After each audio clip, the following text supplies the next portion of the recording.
Hey neighbors! This video is part of the Calendar Girls collaboration for the month of December. The theme is snowmen, and then of course, we have to use calendars. So I'll tell you a little bit more about it later on in the video. Project number 1, Let It Snow Snowman. Okay, I got this snowman, I think, from Dollar Tree, but it's been a while. If you are lucky to find one like this, it is so fun. I was actually going to do kind of a wind chime thing with it, but then the opportunity to do this video came along. I knew I had to include it.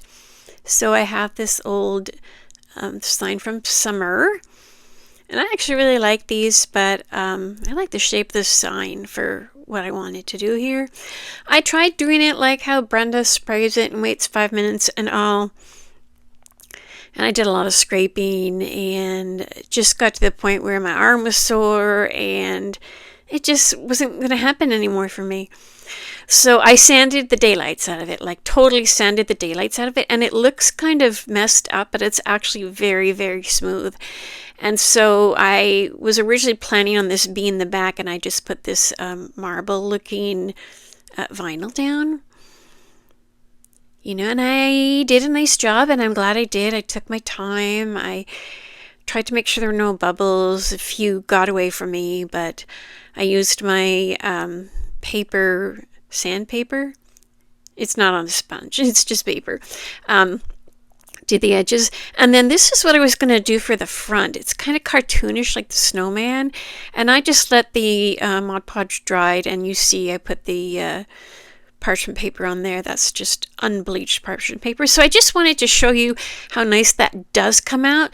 But in the end, the snowman just wasn't fitting anywhere. It just always looked like it was covering something that just didn't look a part of it. So I decided to change it up a little bit. This is my magnolia white. I think it's called vintage white, actually.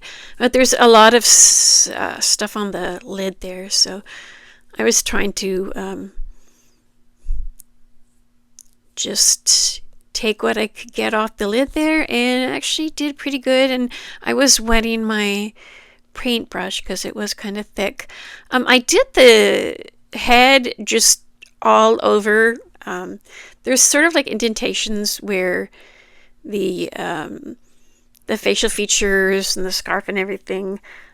So I knew I could see it through the white. I wasn't going to do really thick coats.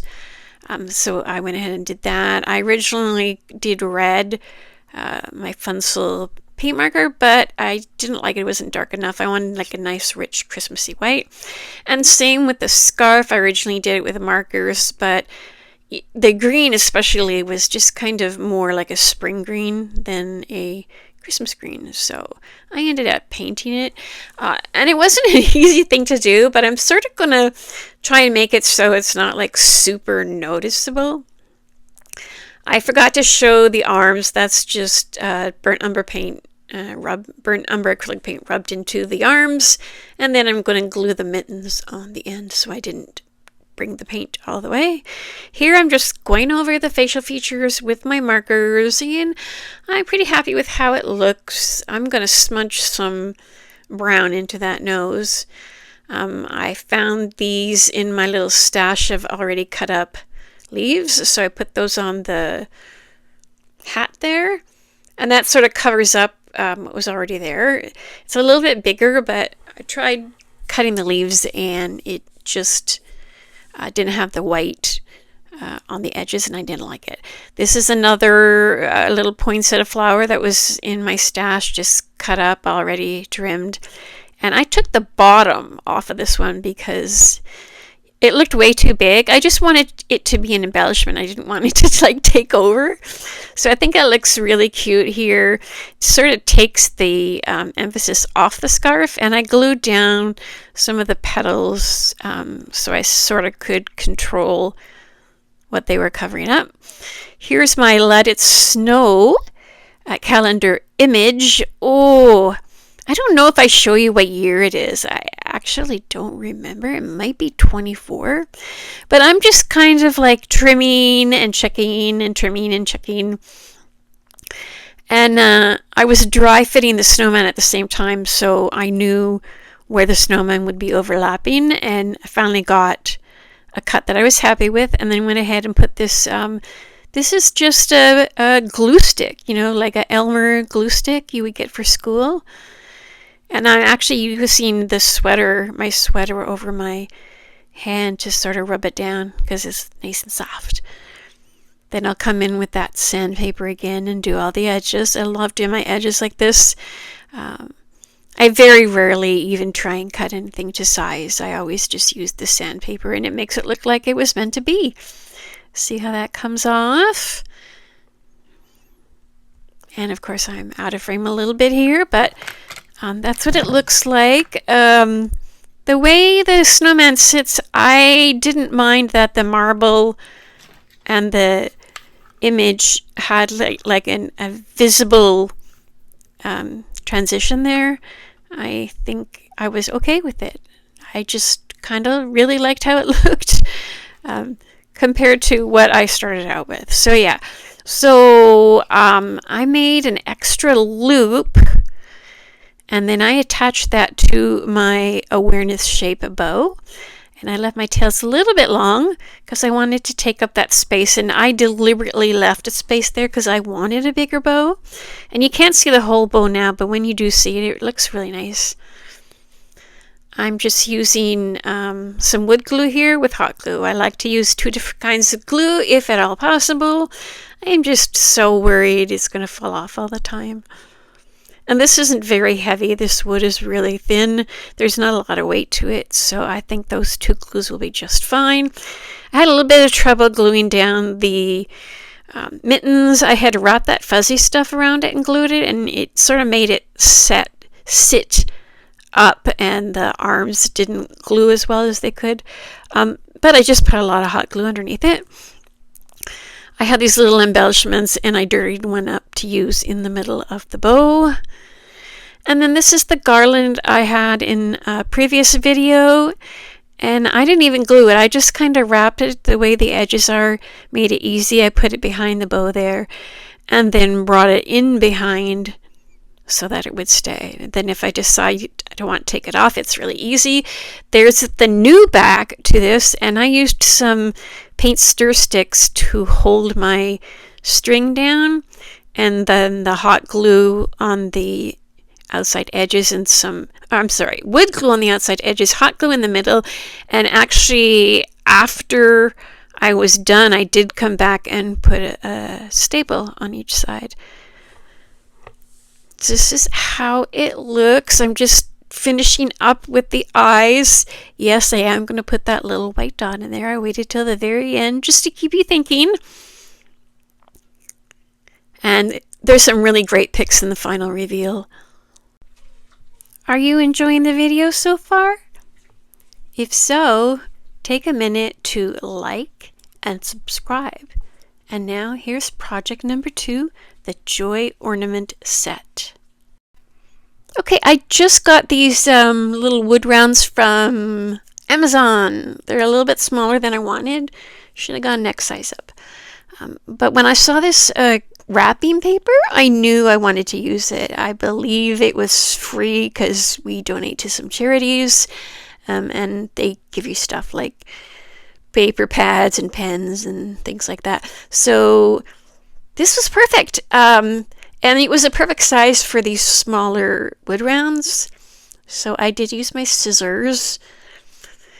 Then this is the 2025 calendar, and that's the first one that I saw the JOI on, so that's the one I used. I was just showing you some of the images because this is really nice, and I never even used it. So I'm going to do the JY, and then the snowman's going to be the O, and that's how we get the snowman and the calendars. It's a little set, and I think what I'm going to do, if I decide to gift it, I'm just going to put it in like one of those organza bags. I think that would be perfect. You could also maybe put it in like a Dollar Tree crate with some candy canes or something. So there's a few ideas. I went through a lot of wood rounds before I finally found one that fit the letter Y, just because of the way it's just big. Yeah. This is burnt umber acrylic paint, and I'm just doing the edges because sometimes the raw wood just gets kind of lost. I made sure it was really good and dry, and then I put the Mod Podge down. And this is a little bit thicker coat than I normally would, but I knew it was going to soak into the wood. This is unbleached parchment paper, and I'm going to use that on all three of them. I just go over it a few times. I think I'm on medium here. This is a Hippo heat press. And I did the same for all three, and then just went over the edges. Also, like, to make sure it's got neat edges, but also to leave that sort of rustic look to the edges. So I'm going to put some little swags together here. I really like this one for the letter J, but I didn't have any more that were like it. So each of the three got their own little swag. And the letters J and Y, I went through my floral stash. It's just a bag with stuff that's already been cut. And I like to reuse it. These little white flowers I think came from Walmart, and those are new. I just really wanted to use them. I thought I would use them already, and I haven't. So it's going on the little snowman O. So there's my J-O-Y.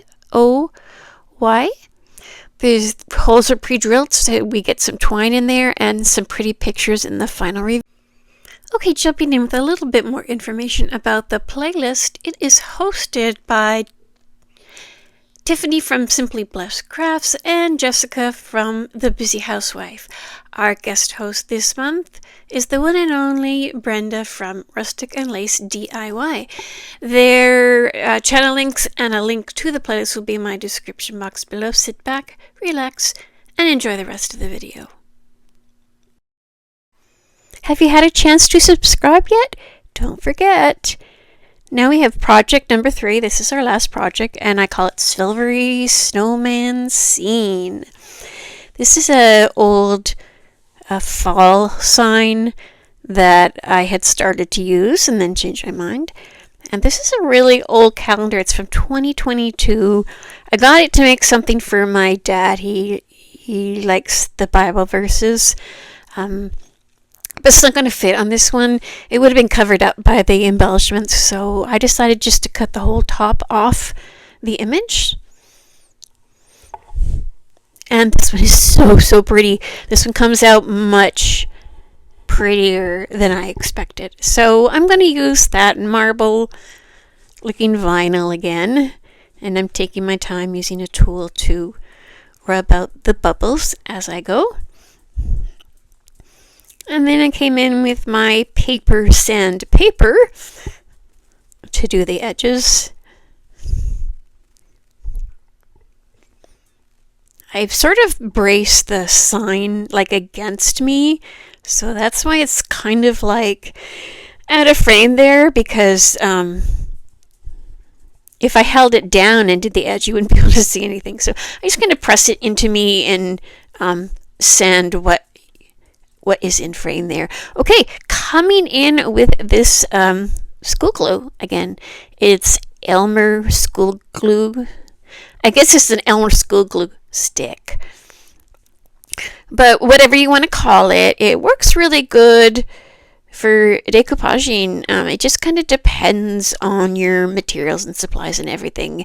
And I just don't want this paper to like get bubbled or wrinkled. It's so pretty. So yeah, I decided to use that now. I am coming in with the tiniest little bit of Mod Podge on top. I think Cynthia did this in her previous video, or in a previous video, and she said she was putting in brush strokes. So I kind of like that idea. And I went ahead and did it on this one. And also I think it makes it look more expensive because you're getting rid of the shine from the calendar. I really wanted to use this snowman this year. I got it this year. Oh, and I'm just really happy that I got to use it. I didn't do anything special. I just used white but I did cover up. You'll see that, I guess you call that packing tape. And I just used that to kind of border the snowman because I didn't want any of the background from the transfer. This is a chocolate transfer. So the tape sort of prevented me from going over, and I got just the snowman, and oh my goodness, he turned out so good. I just chucked that onto the Mod Podge. I didn't use any wax or spray or anything, and it came out so good. I'm so happy. So those were some of the supplies I'm going to use to finish things off. I grabbed these little dowels and rubbed some blue paint into them. I did that off camera. Not sure why. Then I used my 2 glues, my wood glue and hot glue. And Brenda once said she didn't like to use the wood glue on the edges because it made it sort of like, it made the wood kind of swell a little bit. So I try and remember that. The sign is a little warped, so I am going to clip down this first dowel. And I'll leave it clipped down like the whole time I'm working on it. And wow, I'm not sure why there was so much there, but there we go. I got those little clips from, I think, Dollar Tree. And they're very strong and tight, so perfect for this. So I went ahead and glued down the rest of the skewers, make me a little frame. I wasn't sure I was going to even do a frame. When I saw it, I just wanted to like sort of display the picture and make the focus be the picture, and it was sort of like falling off the edges. So I kind of contained the picture. I'm using that spackle now that has the pink look to it. It's starting to get old, so it's not as pink when you put it down, but I waited a while till it was nice and white, and then I rubbed that into the crease between the skewer and the picture. I have this silver foil. It's like silver foil flakes, and I got them from Temu more than a year ago, I want to say, and I don't think I've ever used them. So I just kind of stick my finger in and take out a few flakes and sort of tear them apart. They're very soft, and I think I put some Mod Podge down to make them stay, and then I did silver sparkles, silver glitter on top. I was watching a video by Gleespin. I think I'm saying it right. Gleespin Designs, and she did this like snow treatment on one of her projects, and she took so much time, and she used like 3 different kinds of snow to make it realistic. It was so awesome. I can include her channel link if I remember. I made an awareness shape bow, and then a shoestring bow in the lavender. I just wanted like a little bit of color in there, and I didn't have anything blue. Better look in the final.